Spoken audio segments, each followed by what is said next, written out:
So, good day, and Ninong Win is here again. And for today's video is magdadagat naman tayo. Biyahe tayo ng Pangasinan. Kasi nung mga nakaraang video natin is puro tayo bundok.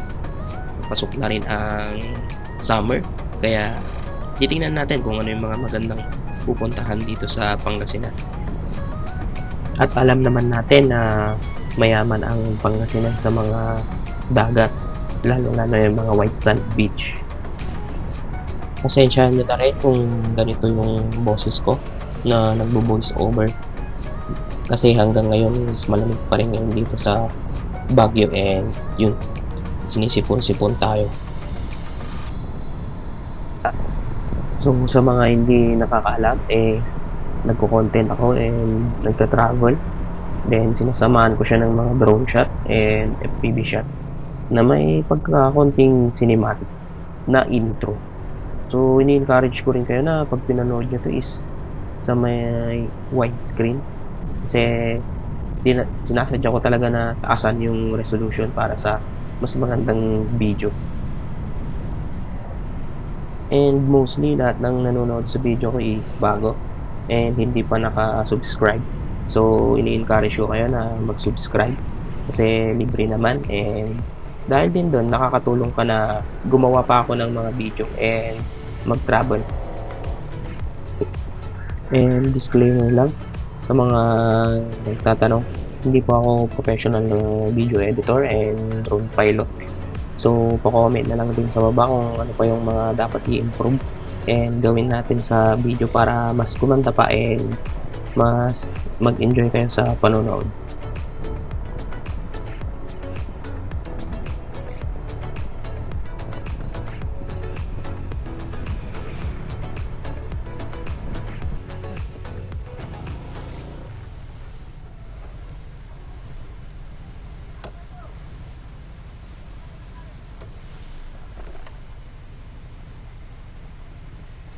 So ayan, stop over muna tayo and bibili muna tayo ng merienda bago tayo magpatuloy sa biyahe. And medyo mainit rin kasi, kaya papahinga muna tayo saglit.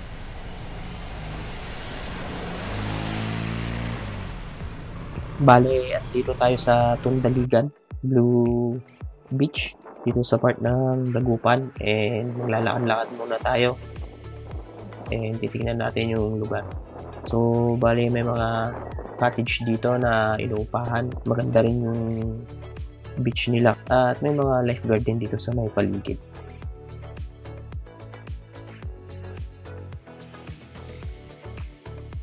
So isa rin ito sa mga magandang puntahan ngayong summer and paliguan. Hindi nga lang ganun nakaputi yung sand nila, pero may mga corals na nakikita dito sa may gilid na hinahampas ng mga alon.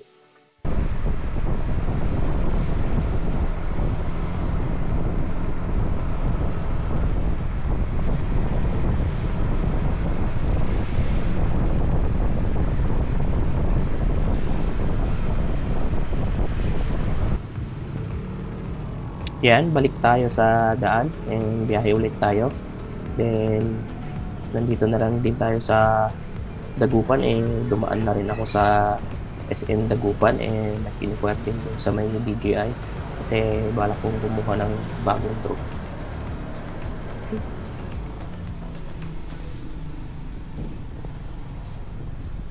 Kasama ang palad nga lang, wala silang stock and wala sila nung drone na gusto ko.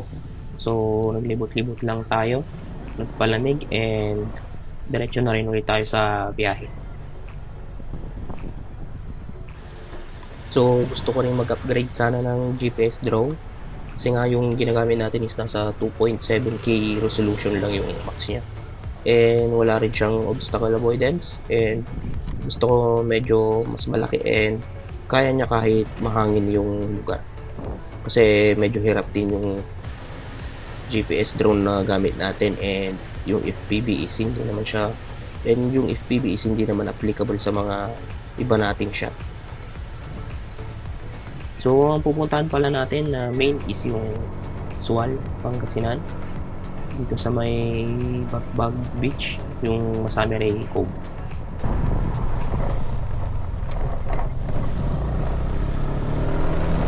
medyo bako-bakulit yung daanan dito pataas. May konting pagkarap road. Yan.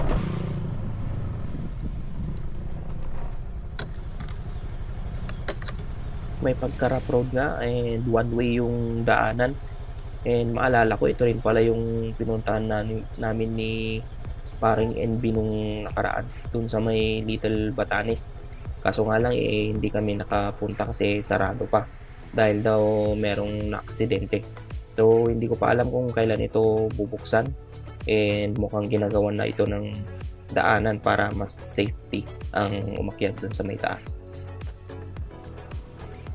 Pero pwede pa rin naman kayong pumunta dito sa may Bagbag Open Beach and bata yung nagbabantay dito and may mga kubo-kubo din.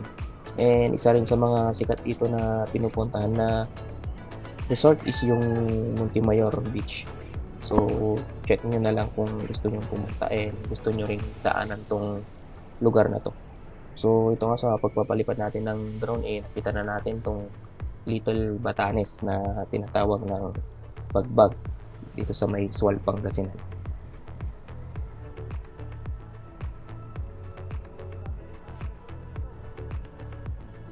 So napakaganda ng view mula dito sa kuha ng drone and sayang nga lang hindi tayo makakapunta sa taas and hindi natin makukuhanan ng shot na nandun tayo sa taas ng bundok o yung tinatawag nila na Little Batanes ng Bagbag.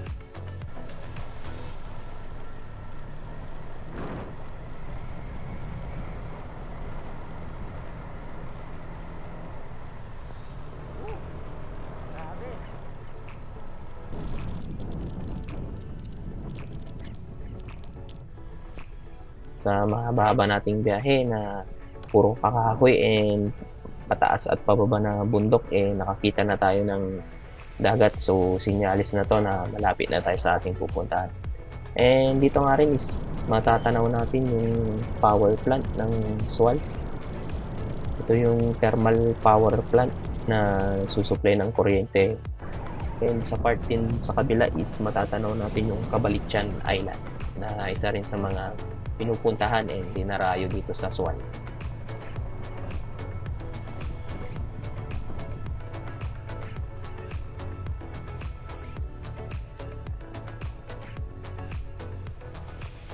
Ayan, nakarating na tayo dito sa may Masameray Cove, yung White Sand Beach. Nag-inquire lang tayo naghanap tayo ng transient na pwedeng tutuluyan. Kasi dito na rin tayo mag-overnight kasi medyo hapon na rin. Hapon na rin tayo nakarating aantayin na rin natin sila J-Rides dito. May mga rinirentahan transient dito eh.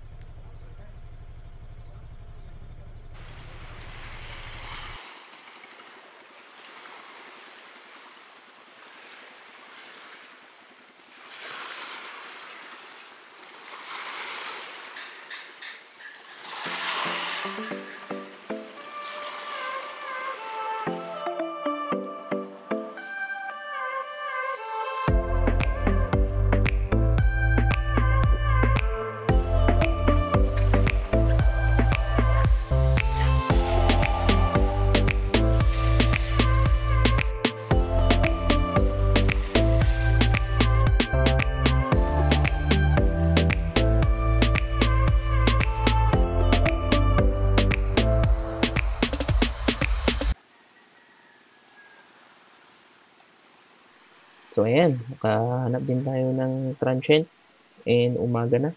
So aantayin na lang natin sila J-Rides and every morning ganito yung routine nila. So madaming mga mangingisda na bumabalik na mula sa laot and ang mga resort naman is naglilinis sila ng mga seaweed dito sa may gilid ng dagat. So golden yung kulay ng buhangin dito pag umaga and white naman pag tanghali. So hindi sunset yung maganda dito kasi nasa likod yung araw pag sunset and ang maganda dito is morning. And habang wala pa naman sila J-Ride and wala pa naman tayong pupuntahan Naglalakad-lakad muna tayo dito sa dalampasigan, tiningnan natin 'tong kabuuan ng cove. And sa part nga ng dulo nito is may mga parang rock formation, and mula dito is matatanaw mo rin ulit yung power plant.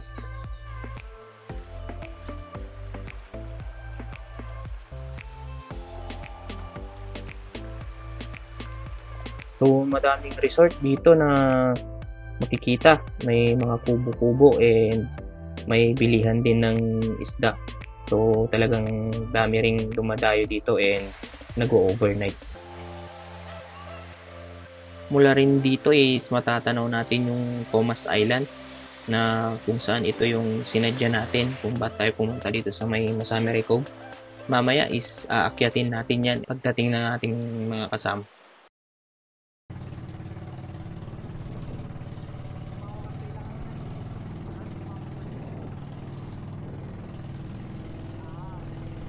Ayan, papunta na tayo sa Comas Island. Bali, nauna na yung iba. And ito nga palang sinakyan nating bangka is bangka rin nung may-ari nung pinag-transyentan natin. So, kung interesado din kayo is hanapin nyo na lang si Kuya Joe, kasi hindi ko rin nakuha yung number nila and yung pangalan nung resort nila. So, papunta na tayo sa Comas Island. And syempre, dala natin yung drone. Doon tayo magpapalipad. Ulit, kung nakaabot ka dito sa part ng video na ito and bago ka lang sa channel ko, is i-consider mo na rin mag-subscribe and mag-hit the notification bell para ma-update kita sa mga susunod ko pa na video.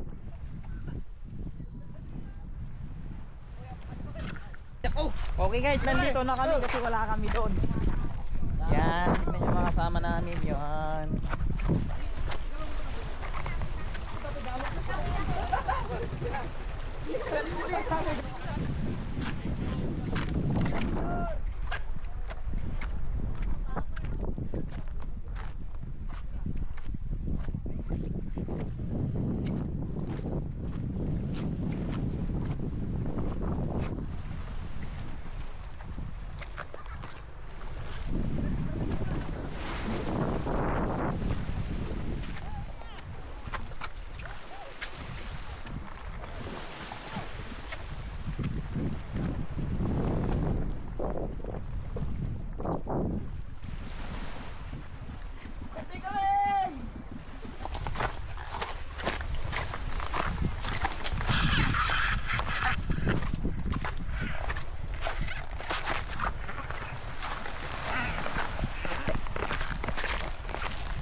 So ayan, pupunta na tayo sa taas ng Comas Island. Hindi na namin.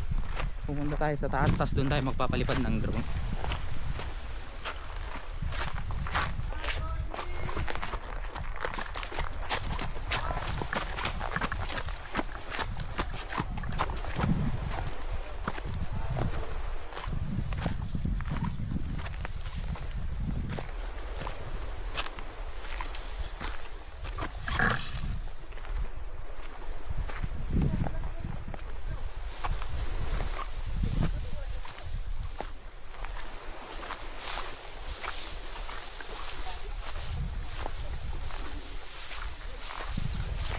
Ganda dito sa taas. Kaso wala na yung daanan.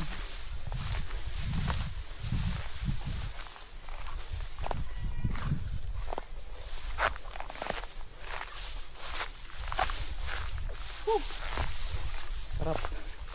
Sarap ng kate.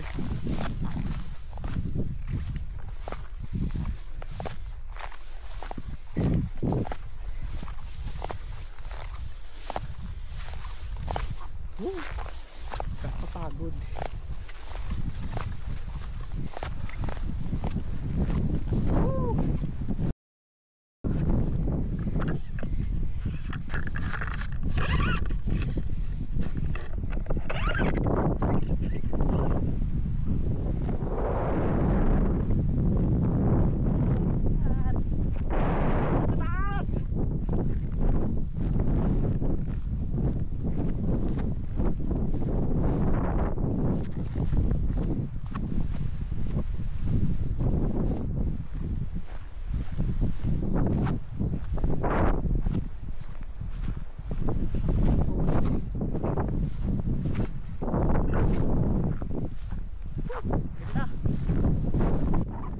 So, dito na tayo sa tuktok and ito yung rason kung bakit gusto kong pumunta dito.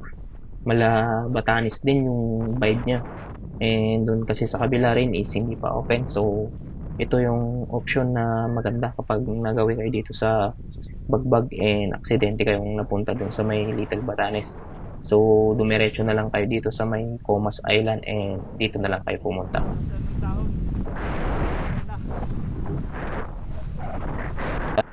Sulit na sulit din kasi nasolo ko yung pagpunta dito sa taas and ang problema ko lang is yung talahib na nagko-cover sa daan. So, halos hindi natin maghahanap yung daanan.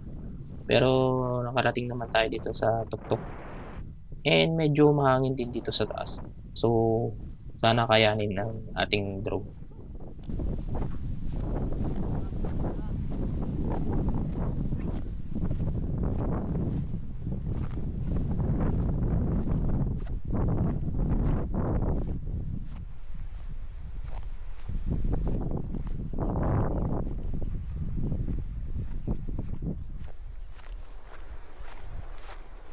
Dito na tayo magpapalipad.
Pabalik na kami sa Masamiri Cove. And nandun na rin si Kuya Jo para magsundo. And may mga nakuha rin kaming sea urchin. So, dadalhin namin dun sa may Masamiri Cove. So, yun. Yung flight natin dito sa may Comas Island.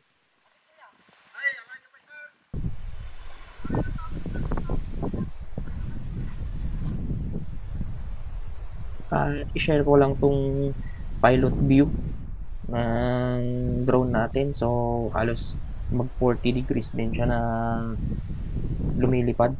Ilang ulit din nag-prompt yung high velocity wind. So, ibig sabihin nun is lumalaban yung drone natin sa lakas ng hangin. So far, wala namang masamang nangyari sa drone natin, and nakuha naman natin yung shot ng video na gusto natin.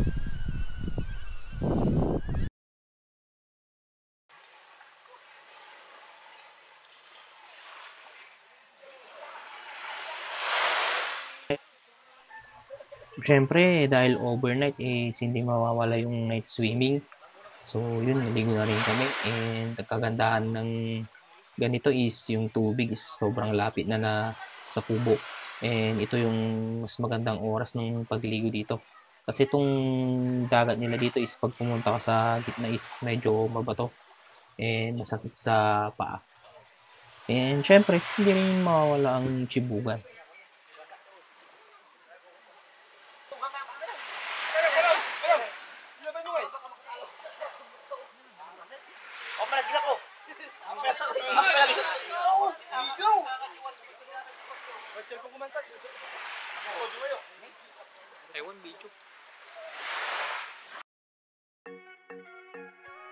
Kinabukasan nga is yun, pumunta rin kami dito sa may Alaminos. So yun, hindi tayo nakapag-video sa daan kasi lowbat na rin yung mga battery and full na rin yung memory natin. And dito tayo ngayon sa Buod Mangrove Park ng Alaminos. Hindi ko alam kung tama yung pagkaka-pronounce ko. So baywalk to na nililiman ng mangrove. So nasa sukat ata to na kulang-kulang na 500 meters. So mahaba rin to na baywalk na pwedeng pasyalan. And may parang pavilion din. So pwede kang pumunta sa taas nito and makikita mo dito yung kalawakan ng dagat and yung part ng 100 Islands na sikat na pinupuntahan. So, yun lang yung travel video natin ngayon. So, thank you sa mga suporta and sa mga susuporta pa lang. And yun, ini-encourage ko ulit kayo na kung interesado kayo sa mga ganito pang video, support nyo yung channel natin. So, mag-subscribe and mag-hit the notification bell para next travel natin is updated ka. And pa-suggest na rin kung ano pa yung mga gusto yung puntahan natin or may mga naiisip kayong lugar na pwede pa nating i-video and content sa channel natin. So yun, and maraming salamat and see you next video. Bye bye.